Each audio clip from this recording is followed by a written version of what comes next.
السلام علیکم ورحمۃ اللہ وبرکاتہ۔ بسم اللہ الرحمن الرحیم۔ یا بنی آدم خذوا زینتکم عند کل مسجد الحرام۔ ناظرین، آج جو ہم آپ کو ویڈیو دکھانے جا رہے ہیں، یہ ویڈیو ہے مفتی عبدالواحد قریشی کی۔ تو ناظرین، جیسا کہ آپ دیکھیں گے تو مفتی عبدالواحد قریشی جو ہے تو ان سے سوال ہوا ہے کہ یہ سر پہ ٹوپی پہن کر نماز پڑھنا یا اگر نہ پہنی ہو تو کیا نماز ہو جاتی ہے؟ تو ناظرین، ان کا کہنا ہے کہ نماز ہو جاتی ہے لیکن ثواب میں کمی ہوتی ہے۔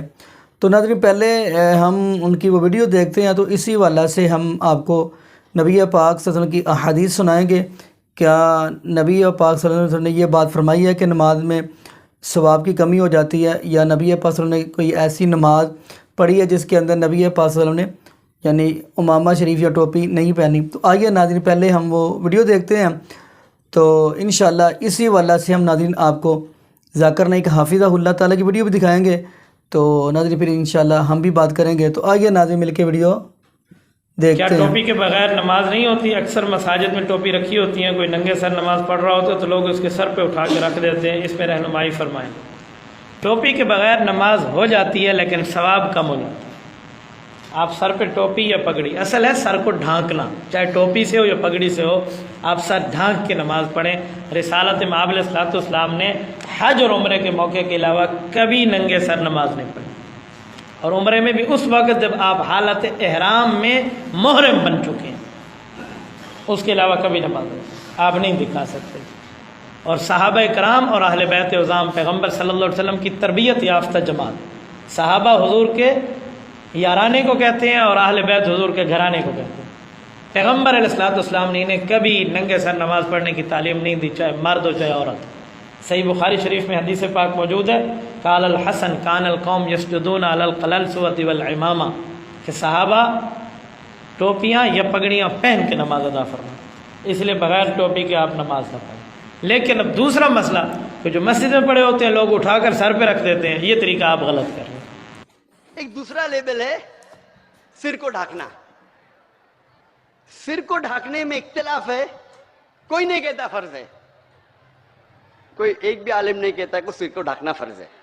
اس میں اختلاف ہے، کیا یہ مستحب ہے، سنت ہے؟ اکثر علماء کہتے کہ سنت ہے، کچھ کہتے مباح ہے۔ مباح مطلب آپشنل، نہ آپ کو ثواب ملے گا، نہ کوئی فائدہ ہوئے گا، نہ گناہ ملے گا، آپشنل، کرنے کا کرو، نہیں کرنے کا مت کرو۔ لیکن اکثر علماء کہتے کہ سر کو ڈھانکنا سنت ہے۔ شیخ ناصر الالبانی بھی کہتے کہ سر کو ڈھانکنا سنت ہے۔ اگر آپ پڑھیں گے، حدیث میں لکھا ہے صحیح بخاری میں جلد نمبر 7 کتاب اللباس میں چیپٹر نمبر 16 حدیث نمبر 6، 9، 8، اس میں لکھا ہے کہ ابن عباس فرماتے رضی اللہ عنہ کہ محمد صلی اللہ علیہ وسلم جب گھر کے باہر نکلے تو ان کے سر کے اوپر ایک کالی پگڑی تھی۔ ایک دوسری حدیث ہے، انس بن مالک رضی اللہ عنہ فرماتے کہ محمد صلی اللہ علیہ وسلم نے اپنے سر پہ ایک کپڑا باندھا۔ کئی حدیث ہے، اور ایک حدیث ہے صحیح بخاری میں جلد نمبر 7 میں کتاب اللباس میں چیپٹر نمبر 17 حدیث نمبر 699، اس میں انس بن مالک رضی اللہ عنہ فرماتے کہ فتح مکہ کے سال میں جب محمد صلی اللہ علیہ وسلم مکہ میں داخل ہوئے تو ان کے سر کے اوپر ہیلمٹ تھا۔ ایسی کئی حدیث ہے، اور شیخ ناصر الالبانی کے مطابق ایک بھی حدیث نہیں کہ محمد صلی اللہ علیہ وسلم کا جس میں ذکر آتا ہے کہ وہ گھر کے باہر نکلے اور سر ڈھکا نہیں تھا، ایکسیپٹ فار جب وہ احرام کی حالت میں۔ تو اس لیے اکثر علماء کہتے ہیں کہ سر کو ڈھانکنا سنت ہے، کچھ علماء کہتے ہیں مباح ہے، لیکن اکثر کہتے ہیں سنت ہے۔ یہاں ہمارے جو سر کو ڈھانکنے کا اکثر طریقہ عام تو مسلمانوں میں جو ہندوستان میں وہی ٹوپی، تو ایک لیول ہو گیا داڑھی، دوسرا ہو گیا ٹوپی۔ یہ ٹوپی جو میں پہن رہا ہوں وہ سستی ہے، 30 روپے کی ہے، 30 روپے کی۔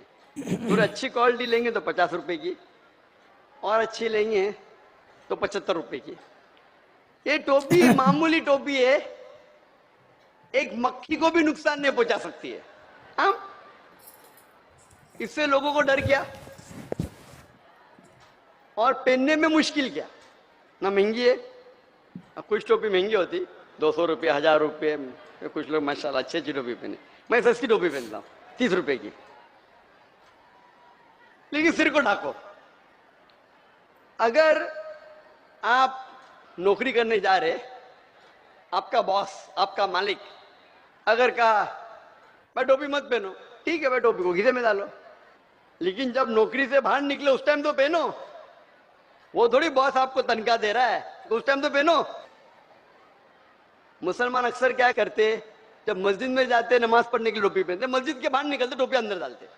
کیوں؟ نماز کے لیے پہنتے اچھی بات ہے، ٹوپی پہنتے اچھی بات ہے الحمدللہ، کم از کم نماز کے ٹائم پہ تو سر کو ڈھانک رہے. لیکن نماز کے باہر نکلے تو ٹوپی کسے میں. نماز کے وقت ٹوپی پہنا اچھی بات ہے، فرض نہیں ہے، لیکن کم از کم نماز کے ٹائم پہ تو ہم اپنا سر ڈھانکے اچھی بات ہے. لیکن جب نماز کے باہر نکلتے ٹوپی کیوں نکالتے؟ کہیں لکھا ہے کہ ٹوپی نکالو؟ تو ہمیشہ پہنو نا، نماز میں جب پہن رہے تو باہر بھی پہنو نا. میں کیونکہ بمبئی شہر میں رہتا ہوں، بمبئی والوں سے اگر آپ پوچھیں گے کہ اپنے دادا سے پوچھو 50 سال پہلے، 60 سال پہلے، 80 سال پہلے بمبئی شہر میں اگر کسی کو ٹیکسی میں سیر کرنے کا ہوگا تو کیا کریں گے؟ وہ دیکھیں گے ٹیکسی ڈرائیور داڑھی ٹوپی والا ہونا چاہیے. کیوں؟ کیونکہ داڑھی ٹوپی والے ایماندار ہے. یہ داڑھی ٹوپی والا مجھے گھمائیں گا نہیں. تو لوگ اکثر چاہے مسلمان یا غیر مسلم ہو، وہ غیر مسلم بھی ڈھونڈتا تھا کہ ٹیکسی ڈرائیور اگر داڑھی ٹوپی والا ہے تو مجھے وہ بیوقوف نہیں بنائیں گا. اگر کسی کو کچھ دکان سے خریدنے کا ہے تو کوشش کرے گا کہ دکاندار ہے وہ داڑھی ٹوپی والا ہے تو یہ مجھے بیوقوف نہیں بنائیں گا، یہ مجھے چیٹ نہیں کرے گا. کیونکہ ان کے ذہن میں ایک سوچ تھی، یہ غیر مسلم بھی سوچتے تھے کہ یہ مسلمان ہمیں دھوکہ نہیں دیں گے.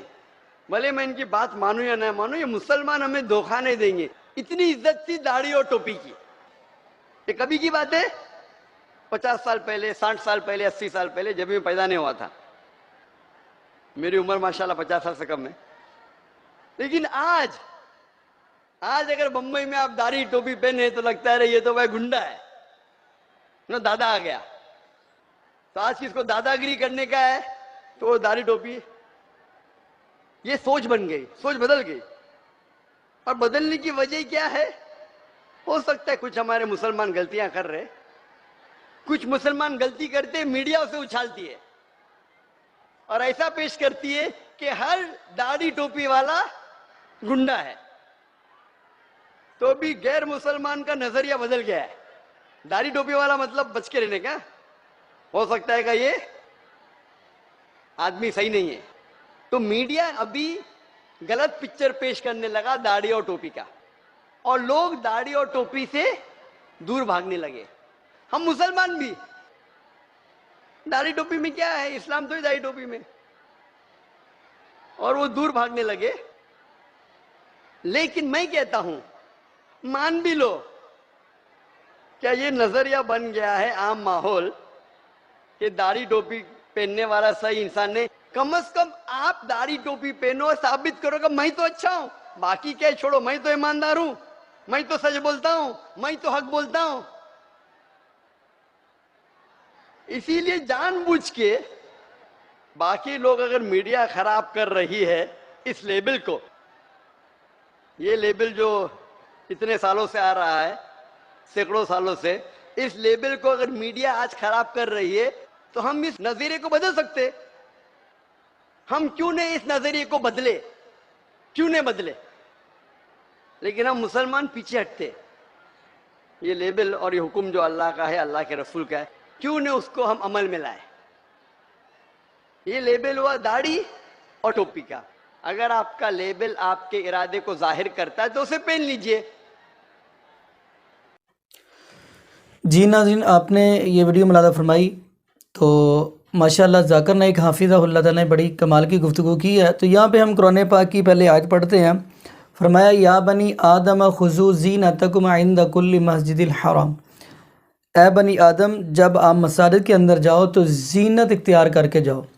تو ناظرین اگر دیکھا جائے کہ جیسا کہ مسارے کے اندر ٹوپیاں پہننی ہوتی ہیں، جبکہ قرآن نے یہ کہا کہ خوبصورت یعنی زینت اختیار کر کے جاؤ، تو بندہ مسجد میں جاتا ہے تو جب کہ دیکھا ہوگا وہاں پہ پلاسٹک کی ٹوپیاں پڑی ہوتی ہیں اور کھجور کی چھال کی بھی پڑی ہوتی ہیں، تو وہ میلی سی ہوتی ہے، گندی سی ہوتی ہیں۔ تو جب کہ قرآن نے یہ کہا کہ خوبصورتی یعنی زینت اختیار کر کے جاؤ، تو پہلے تو اس حدیث کا یعنی کہ معاذ اللہ قرآن پاک کی آیت کی یہ بے حرمتی ہے کہ جس کے اندر اللہ پاک نے فرمایا کہ خوبصورت بن کے جاؤ، زیب و زینت اختیار کر کے جاؤ۔ تو آئیے ناظرین اگلی ہم بات کرتے چلے۔ صحیح بخاری کی حدیث ہے، غالباً سلمہ رضی اللہ تعالی عنہا کے گھر نبی پاک صلی اللہ علیہ وسلم نماز پڑھ رہے ہیں، تو نبی پاک صلی اللہ علیہ وسلم نے چادر لپیٹی ہوئی ہیں، ایک نیچے باندھی اور ایک اوپر لی ہوئی ہے یعنی کندھوں کے اوپر۔ تو وہاں پہ یہ جو راوی بیان کر رہے ہیں وہاں پہ سر مبارک یہ بات نہیں کر رہے کہ سر کے اوپر کپڑا تھا یا نہیں تھا، تو یعنی کہ اس سے پتہ چلتا ہے کہ اگر سر پہ اوپر کپڑا ہوتا، اگر نیچے سے ہر کپڑا بیان کر رہے ہیں تو سر کے بارے میں ٹوپی کا یا امامہ کا بھی یہ ذکر کرتے۔ تو یہاں پہ ایک اور ہم حدیث دیکھتے ہیں، سنن ابو داؤد کے اندر یہ حدیث ہے، اور یہ حدیث ہے کتاب الصلاۃ کے اندر۔ جیسا کہ نبی پاک صلی اللہ علیہ وسلم کی بیوی حضرت عائشہ صدیقہ رضی اللہ تعالیٰ عنہ فرماتی ہیں کہ نبی پاک صلی اللہ علیہ وسلم نے فرمایا کہ جو عورت بلوغت کو پہنچ گئی پھر وہ نماز پڑھتی ہے تو ننگے سر اگر وہ پڑھتی اس کی نماز ہوتی نہیں ہے، یعنی کہ وہ سر کے اوپر دوپٹہ لے کے اوڑھ کے پھر نماز پڑھے، اگر دوپٹے کے بغیر نماز پڑھے گی تو اس کی نماز نہیں ہوگی۔ تو یہاں پہ پھر جہاں پہ نبی پاک کہہ رہے ہیں کہ عورت کی بغیر دوپٹے کی نماز نہیں ہوتی، تو وہاں پہ اللہ کے نبی نے یہ جملہ بھی کہہ دیتے ہیں کہ مردوں کی بھی ایسے نماز نہیں ہوتی جب تک وہ سر کے اوپر ٹوپی نہ رکھیں یا کوئی رومال نہ لیں۔ تو یہاں پہ ناظرین ایک اور ہم حدیث پڑھتے چلیں، یہ حدیث ہے صحیح بخاری کی اور کتاب الاذان کے اندر آپ کو یہ حدیث مل جائے گی، اور غالباً حدیث ہے 640 نمبر۔ حضرت ابو ہریرہ رضی اللہ تعالیٰ عنہ فرماتے ہیں کہ نبی پاک صلی اللہ علیہ وسلم نے ادھر نبی پاک صلی اللہ علیہ وسلم آئے نماز کے لیے تو اقامت کہہ دی گئی، یعنی تکبیر کہہ دی گئی نماز کے لیے۔ تو نبی پاک صلی اللہ علیہ وسلم کو یاد آیا کہ میرے اوپر تو غسل جنابت فرض ہے، تو نبی پاک صلی اللہ علیہ وسلم واپس گھر چلے گئے۔ تو ناظرین یہاں پہ یہ بھی نقطہ نکلتا ہے کہ اگر بندے کو کوئی کام یاد آ گیا تو گھر سے چکر یعنی کہ لگا سکتے ہیں اس حدیث کے ساتھ قیاس کر کے۔ تو خیر نبی پاک صلی اللہ علیہ وسلم جب واپس آئے ہیں تو نبی پاک صلی اللہ علیہ وسلم کے سر مبارک سے پانی کے قطرات یعنی ٹپک رہے تھے، یعنی ان سے پتہ یہ چلتا ہے کہ پھر نبی پاک صلی اللہ علیہ وسلم نے امامہ شریف یا ٹوپی وغیرہ نہیں لی تھی، تو پانی کے قطرات نیچے گر رہے تھے۔ اگر ٹوپی وغیرہ یا امامہ وغیرہ لیا ہوتا تو پھر نہ گرتے۔ تو یہ ناظرین حدیث ہے صحیح بخاری کتاب الاذان اور حدیث نمبر ہے 640۔ تو ناظرین اس حدیث سے یہ پتہ چلتا ہے کہ ٹوپی کے بغیر نماز ہو جاتی ہے، لیکن یہ نہیں معمول نہ بنایا جائے کہ ٹوپی کے بالکل ہی نہ لی جائے، جیسا کہ اکثر آپ مسالے کے اندر دیکھیں کہ کچھ لوگوں کے پاس رومال ہوتے ہیں بڑے اور وہ آگے پھینک کے اور پھر نماز پڑھنی شروع کر دیتے، لیکن اس کا معمول نہیں بنایا جائے۔ تو ناظرین یہاں پہ دعا کرے اللہ پاک ہمیں نبی پاک صلی اللہ علیہ وسلم کی شریعت کے مطابق زندگی گزارنے کی توفیق دے۔ جزاکم اللہ خیرا، احسن الجزاء۔ السلام علیکم ورحمۃ اللہ وبرکاتہ۔